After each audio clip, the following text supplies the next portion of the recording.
मुझे 3-4 राष्ट्रीय पुरस्कार मिल चुके हैं।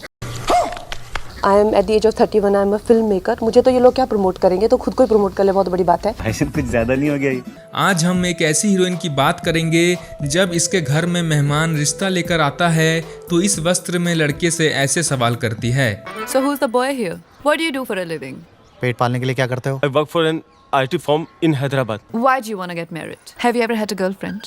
गजब बेइज्जती है। एक ऐसी हीरोइन जिसने बीजेपी पार्टी की इतनी तारीफ कर डाली कि उसे पद्मश्री अवार्ड से सम्मानित किया गया। लेकिन श्री राम ने भी उनको चुना कि मेरा मंदिर ये ही बनाएगा, और मोदी जी ने ही उनका मंदिर बनाया। एक ऐसी एक्ट्रेस जो सुर्खियों में बने रहने के लिए किसी भी हद तक जा सकती है। देखिए, राहुल जी को जैसे मैंने कहा है, वो एक स्टैंड अप कॉमेडियन एक्ट था। उन्होंने कहा जो उन्होंने आशीर्वाद में हाथ उठाया है, वो एक्चुअली में जो शिवजी जी ने हाथ उठाया है वो कांग्रेस वाला हाथ है। वह इतनी टैलेंटेड है कि पूरा बॉलीवुड एक तरफ और वह एक तरफ। वह इतनी बड़ी मोदी भक्त है कि उसके अनुसार भारत को आजादी ही 2014 में मिली थी। वो आजादी नहीं थी, वो भीख थी, और जो आजादी मिली है वो 2014 में मिली है। अगर बॉलीवुड की सबसे बड़ी कंट्रोवर्शियल क्वीन किसी को कहा जाए तो वह यही हीरोइन है। वो हर उस आग में घी डालना चाहती है जिसका धुआं उनके घर से होकर गुजरे और लोगों का ध्यान थोड़ा सा इन पर भी चला जाए। तो हम बात कर रहे हैं हमेशा उंगली टेढ़ी करके घी निकालने की शौकीन कंगना रनौत की। एक ऐसी हीरोइन जो सिर्फ 16 साल की उम्र में घर से भाग गई और फिल्मों में काम देने के नाम पर एक एक्टर ने सालों तक उन्हें कैद करके उनका शोषण किया। इतना लाइफ खराब हो गया है, इतना लाइफ खराब हो गया है मेरा। कैसे अपनी पहली ही फिल्म में किसिंग सीन देने पर उनके माँ बाप ने उन्हें बेदखल कर दिया। क्यों उन पर काला जादू करके मर्दों को फंसाने के आरोप लगने लगे। वह फिल्मों में इतने रियल स्टंट करती है कि लोग दांतों तले उंगलियां दबा लेते हैं। वाह क्या सीन है, वाह क्या सीन है। हमारे यहाँ ऐसा ही होता है। क्यों सिर्फ फिल्मों में काम करने के लालच में ये इतनी पागल हो गई कि जानबूझकर डायरेक्टर का शिकार हुई। कैसे वह एक ड्रग एडिक्ट बन गई और एक बड़े एक्टर ने इनका इस्तेमाल करके छोड़ दिया। तू ही मेरी शब है, सुबह है, तू ही दिन है मेरा। क्यों उसने 2 शादीशुदा मर्दों से रिश्ते बनाए और 5 बार प्यार के बाद उसने पूरे बॉलीवुड से दुश्मनी ले ली। कैसे फिल्मों में फ्लॉप होने पर उसने अपनी बयानबाजी से राजनीति का ऐसा रुख किया कि मोदी सरकार उनकी फैन हो गई। आज हमारे नेताजी को देखिए, मोदी जी, कोई कलंक नहीं उन पर, एक भी दाग नहीं। मैं तो कहती हूँ चांद पे दाग होता है, उन पे एक भी दाग नहीं। जानेंगे और भी बहुत कुछ। आप बस दिल थम कर बैठ जाइए और इस वीडियो को एक लाइक कर दीजिए। तो चलिए शुरू करते हैं कंगना रनौत की कहानी। तू कंटी बिग बैन दी, पूरा लंदन ठुमकदा। दोस्तों, कंगना रनौत का जन्म 23 मार्च 1986 को हिमाचल प्रदेश के भामला जिले में एक राजपूत परिवार में हुआ था।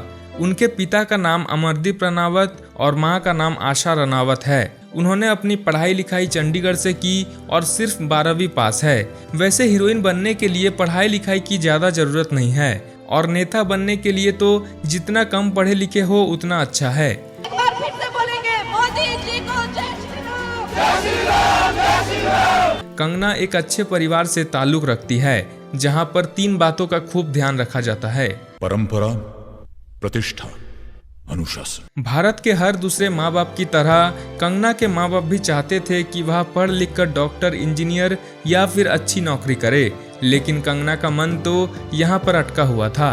2006 में एक फैशन शो में उन्होंने भाग लिया और उन्हें फेस ऑफ द ईयर का अवार्ड मिल गया। जब कंगना को एक एड शूट का ऑफर आया तो उसने बड़े ही खुशी के साथ अपने दिलों में लाखों अरमानों के गुब्बारे फोड़ते हुए परिवार से मुंबई जाने की इजाजत मांगी, लेकिन परिवार ने कहा नहीं।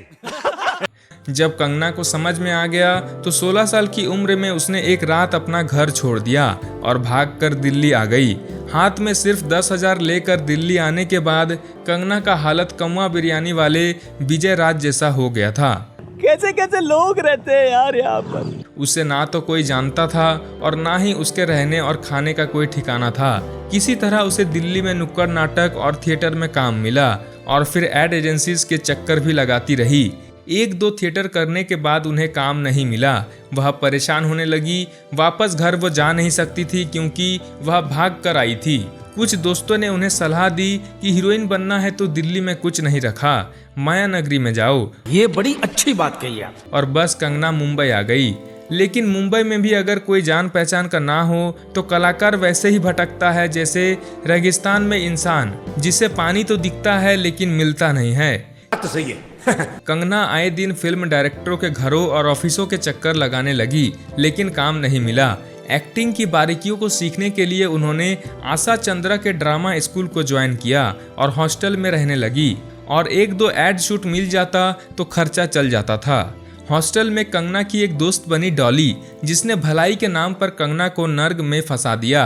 मेरा तो इतना लाइफ खराब हो गया है। डॉली कई बड़े एक्टर को जानती थी और उसने कंगना की मुलाकात आदित्य पंचोली से करवाई। आदित्य पंचोली ने कंगना को हीरोइन बनने का सपना दिखाया और अपने जाल में फंसा लिया। वो अलग बात है कि वह खुद कई दशकों से बेरोजगार बैठे हैं। आदित्य ने कंगना को अपने फ्लैट पर रखा और फिल्मों में काम पाने की लालच में कंगना आदित्य पंचोली के साथ लिव इन में रहने लगी। दे दे मेरा साथ, थाम ले हाथ, चाहे जो भी होगा। कंगना सिर्फ 17 साल की थी और अपने से कई साल बड़े आदित्य के साथ वह लिव इन रिलेशनशिप में रहने लगी, सिर्फ इसलिए कि आदित्य उन्हें हीरोइन बना देगा। आदित्य कंगना को अपने साथ बड़ी बड़ी नाइट पार्टीज में ले जाने लगा और कंगना शराब पीने लगी और कई तरह के नशे करने लगी।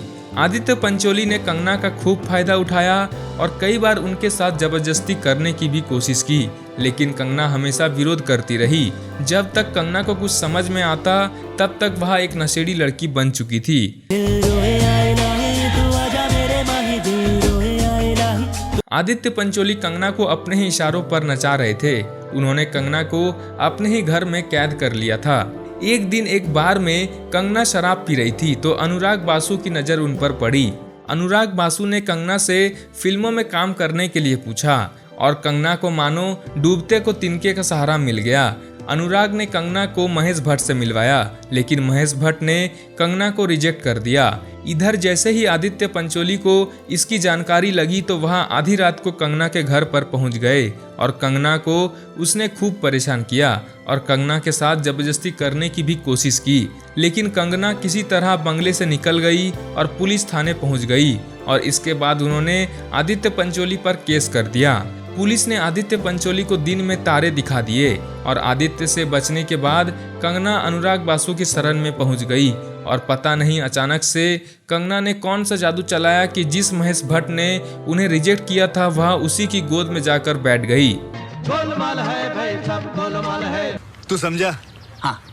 नहीं, तू समझा नहीं। और महेश भट्ट ने कंगना को फिल्म गैंगस्टर में ले लिया। इस तरह 2006 में कंगना को पहली फिल्म मिली जिसमें बॉलीवुड के चुम्बन देवता कहे जाने वाले इमरान हाशमी भी थे।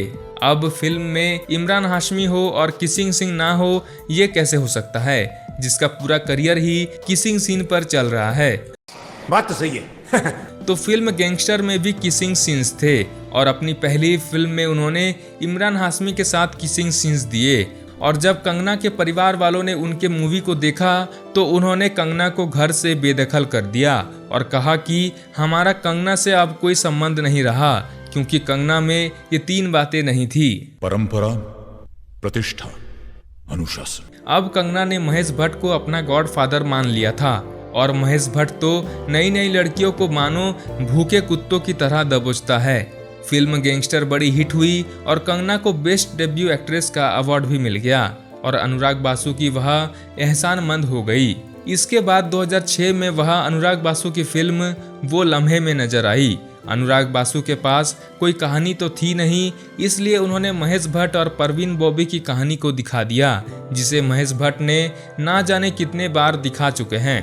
महेश भट्ट कितने अच्छे इंसान हैं और परवीन बॉबी सच में पागल थी। बस यही फिल्म की कहानी थी और फिर पब्लिक ने कहा, ये क्या है? जाहिर सी बात है कि इस अश्लील सी कहानी को किसी ने भी पसंद नहीं किया और फिल्म बुरी तरह से फ्लॉप हुई। संस्कारी? इस कॉस्ट्यूम में संस्कारी बातें नहीं हो सकती भाई। इसके बाद कंगना की और भी कई फिल्में आई, जिनमें Shaka Laka boom boom, life in a metro, धाम धूम जैसी फिल्में रही। लेकिन ये सब की सब फिल्में फ्लॉप हो गई और कंगना रनौत का करियर शुरू होने से पहले ही ढलने लगा। कंगना को चिंता होने लगी और अब वह अपने अंग प्रदर्शन करके फिल्मों में काम पाने की कोशिश करने लगी। 2008 में उन्हें प्रियंका चोपड़ा के साथ एक फिल्म मिली फैशन, और इस फिल्म ने एक बार फिर कंगना को सुर्खियों में ला दिया था और कंगना ने फैशन का खूब जलवा दिखाया।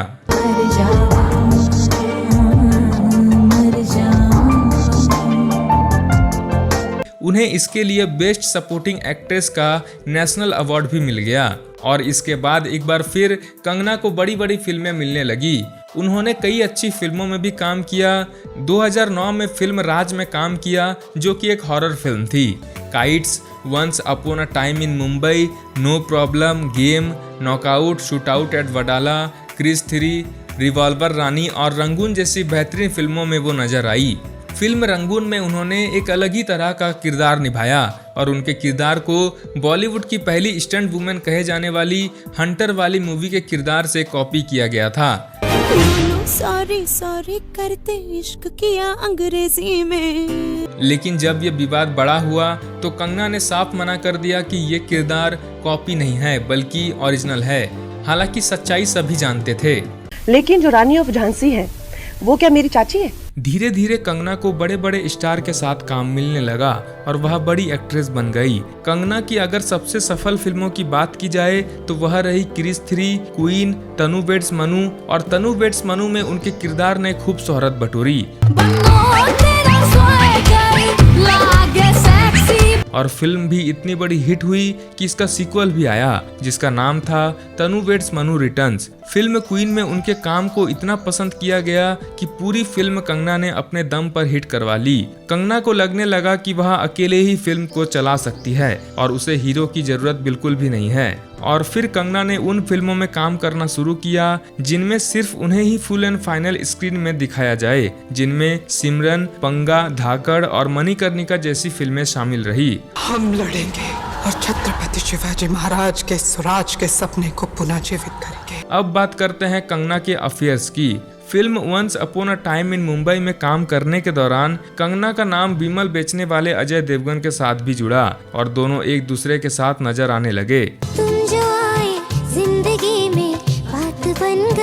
अजय देवगन कंगना को अपनी हर फिल्म में लेने लगे और दोनों की नजदीकियां बढ़ने लगी।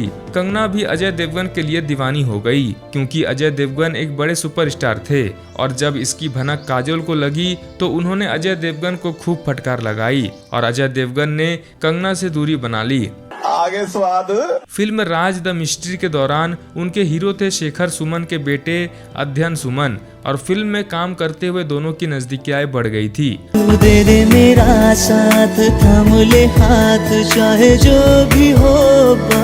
अध्ययन सुमन कंगना के प्यार में पागल हो गए थे, लेकिन शेखर सुमन नहीं चाहते थे कि उनका बेटा कंगना के प्यार में पड़े क्योंकि उनका मानना था कि कंगना दिमागी रूप से कमजोर है। लेकिन जब उन्हें कोई बहाना नहीं मिला तो उन्होंने कंगना पर काला जादू करने का आरोप लगाया। उन्होंने कहा कि कंगना ने मेरे बेटे पर काला जादू कर रखा है और वह काला जादू करके मेरे बेटे को फंसा रही है। बाद में अध्ययन सुमन ने यह भी बयान दिया, इतना कहना चाहता हूं कि कंगना रनौत के साथ मेरा कोई रिश्ता नहीं और कोई रिश्ता नहीं होगा आगे भी। मतलब कंगना पर काला जादू करके लोगों को फंसाने के आरोप लगने लगे। इसके बाद कंगना क्रिस 3 में ऋतिक रोशन के साथ नजर आई और दोनों को सच्चा वाला प्यार हो गया।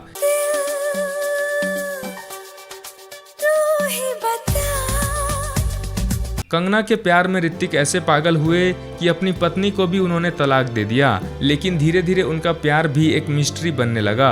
फिल्म बैंग बैंग में ऋतिक रोशन ने कटरीना कैफ के साथ काम किया और कटरीना के साथ ऋतिक के अफेयर्स की चर्चाएं बॉलीवुड में होने लगी।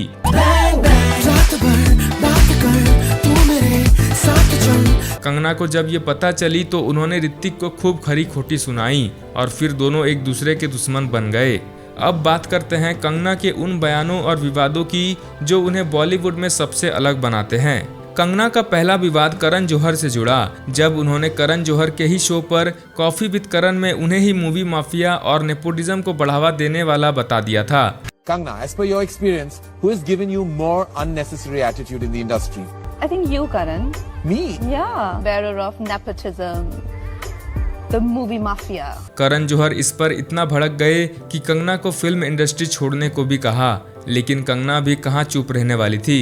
उसने भी करण जौहर से कह दिया कि ये इंडस्ट्री तुम्हारे बाप का बनाया हुआ स्टूडियो नहीं है जो तुम्हारे कहने पर मैं इसे छोड़ दूंगी। और इसके बाद कंगना और करण दोनों एक दूसरे के दुश्मन बन गए। यही नहीं, अभी और सुनिए। आलिया भट्ट की सफलता को लेकर भी कंगना ने कहा था कि वह करण जौहर की बनाई हुई कठपुतली है, इसलिए मैं उसकी सफलता को सफलता ही नहीं मानती हूँ। इसके बाद ये विवाद इतना बढ़ गया, हालांकि हर जगह उंगली करने की आदत कंगना के लिए कई बार आफत भी बनी, लेकिन इससे कंगना को कुछ खास फर्क नहीं पड़ता था। कंगना ने महेश भट्ट के साथ एक फिल्म में काम करने से मना कर दिया था, जिसके बाद कंगना पर महेश भट्ट भड़क गए और उन्होंने कंगना पर चप्पल फेंक कर भी मारी थी। क्या बात कर रहे हैं? बताया ये भी जाता है कि कंगना को महेश भट्ट ने खूब पीटा था, जिसे पूजा भट्ट ने बचाया था। इसके बाद कंगना ने महेश भट्ट का वो सारा कच्चा चिट्ठा खोलकर दुनिया के सामने रख दिया था। महेश भट्ट पर कंगना ने कई गंभीर आरोप लगाए और उन्हें हवसी और सनकी डायरेक्टर तक बता दिया था। बाद में बॉलीवुड से कंगना का 36 का आंकड़ा होता चला गया। कंगना का सबसे बड़ा विवाद तब हुआ जब सुशांत सिंह राजपूत की मौत हो गई और कंगना ने पूरी बॉलीवुड और नेपोटिज्म को इसका जिम्मेदार ठहराया। महेश भट्ट, करण जौहर, सलमान खान, करीना कपूर सभी को सुशांत सिंह राजपूत की मौत का जिम्मेदार ठहराया गया। उनके एक बयान ने पूरे बॉलीवुड में हलचल मचा दिया था और लाखों लोग बॉलीवुड के दुश्मन हो गए थे। लोगों ने बॉलीवुड को बॉयकॉट करना शुरू कर दिया और वह कंगना ही थी जिसने बॉयकॉट को जन्म दिया था, जिसने शाहरुख खान, आमिर खान और सलमान खान जैसे दिग्गजों की हालत खराब कर दी थी और लगभग 1 साल तक बॉलीवुड हिट फिल्मों के लिए तरस गया। धीरे धीरे पूरे बॉलीवुड ने कंगना रनौत को ब्लैकलिस्ट कर दिया और अब कंगना बॉलीवुड से बाहर हो गई। मुझे अपने घर जाना है। इसके बाद कंगना ने खुद की प्रोडक्शन कंपनी में फिल्में बनाना शुरू किया और साउथ की एक बड़ी एक्ट्रेस जया ललिता की उन्होंने बायोपिक बनाई। फिल्म थी थलाइवी। इसमें कंगना ने खूब पैसे लगाए, फिल्म भी अच्छी बनी, लेकिन फिल्म फ्लॉप हो गई और कंगना को भी कुछ खास हासिल नहीं हुआ। इसके बाद उन्होंने फिल्म मणिकर्णिका बनाई और इसकी एक्ट्रेस, डायरेक्टर, प्रोड्यूसर वह खुद रही, लेकिन ये फिल्म बुरी तरह से फ्लॉप हुई और कंगना बर्बाद हो गई। तो इतना लाइफ खराब हो गया है, इतना लाइफ खराब हो गया है मेरा। कंगना रनावत और तापसी पन्नू के बीच भी एक लंबा विवाद चला। कंगना ने तापसी पन्नू को अपनी सस्ती कॉपी तक बता दिया था और इसके बाद दोनों के बीच खूब विवाद चला, लेकिन कंगना तो अपने विवादों के लिए ही जानी जाती है। कंगना ने सुशांत सिंह राजपूत की मौत का जिम्मेदार उद्धव ठाकरे के बेटे को भी बता दिया था, जिसका इन सब से कोई लेना देना नहीं था। फिर उद्धव ठाकरे के कार्यकर्ताओं ने गुस्से में आकर महाराष्ट्र में बने कंगना के ऑफिस को तोड़ डाला और फिर कहा आगे स्वाद। लेकिन कंगना भी चुप नहीं बैठी और कंगना को एहसास होने लगा कि असली पावर जो है वह पॉलिटिशियंस में है। उद्धव ठाकरे, तुझे क्या लगता है कि तूने फिल्म माफिया के साथ मिलके मेरा घर तोड़ के मुझसे बहुत बड़ा बदला लिया है? आज मेरा घर टूटा है, कल तेरा घमंड टूटेगा। और बस कंगना का भी पॉलिटिक्स की तरफ रुझान बढ़ने लगा और वह हर बात पर और हर मुद्दे पर भाजपा का समर्थन करने लगी और मोदी सरकार की गुणगान करने लगी। हमारे जो प्रधानमंत्री हैं उनमें वो सारे गुण हैं जो एक शासक में होने चाहिए, जो एक नेता में होने चाहिए, जो एक लीडर में होने चाहिए। एक ऐसे हमारे यशस्वी प्रधानमंत्री जिनका नाम नरेंद्र है, निश्चय ही विष्णु के वो अंश हैं। एक समय पर मोदी की इतनी बड़ी प्रशंसक हो गई और उन्होंने बयान दिया कि भारत को असली आजादी 2014 में ही मिली। आजादी मिली है वो 2014 में मिली है, जिसके बाद उन्हें खूब ट्रोल किया गया। वह योगी और मोदी की बढ़ चढ़कर तारीफें करने लगी और हर कार्यक्रम में अपना जोश दिखाकर सरकार का ध्यान खींचने लगी, जिसके बाद भाजपा का भी ध्यान कंगना पर पड़ गया और कभी फिल्मों को 1% भी पसंद ना करने वाले योगी भी ये कहने लगे, देखूंगा मैं कंगना जी की फिल्म तो जरूर देखूंगा। दिल्ली में चल रहे पंजाब के किसान आंदोलन को लेकर कंगना ने खूब भला बुरा कहा और किसानों की तुलना उन्होंने आतंकवादियों से तक कर दी थी। मैंने कहा था कि यहाँ पर जो है दिहाड़ी लेके जो है, और उन दिहाड़ियों के जो वीडियो है 500-500 रुपए शाहीन बाग में सबको मिल रहे थे, बिरयानियां मिल रही थी, वो सबने देखा है। जिसके बाद पंजाबी एक्टर और सिंगर दिलजीत दोसांझ के साथ कंगना की खूब लड़ाई हुई। हालांकि कंगना यहाँ गलत थी और उनके इस महान काम के लिए उन्हें सही प्रसाद भी मिला जब एक महिला जवान ने एयरपोर्ट पर उन्हें कसकर थप्पड़ जड़ दिया था। उसने कहा था,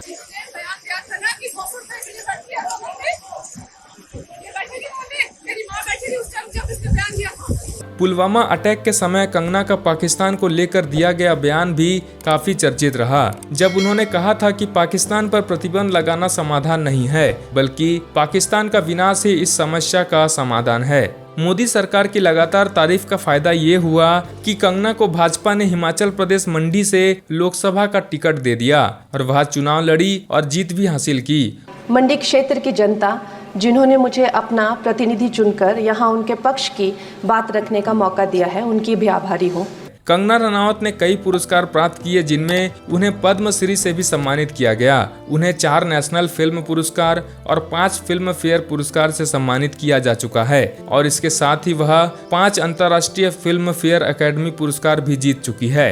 कंगना का जीवन एक महिला के तौर पर सच में प्रेरणादायक है, क्योंकि इतनी निडर लड़की जो अपने बातों में अड़े रहने वाली और गलत को गलत कहना सच में हिम्मत का काम है। आप कंगना के बारे में क्या सोचते हैं, आप हमें नीचे कमेंट करके जरूर बताइए। साथ ही इस वीडियो को लाइक करके चैनल को सब्सक्राइब कर लीजिए। मिलते हैं नेक्स्ट वीडियो में किसी इंटरेस्टिंग टॉपिक के साथ। Thank you so much.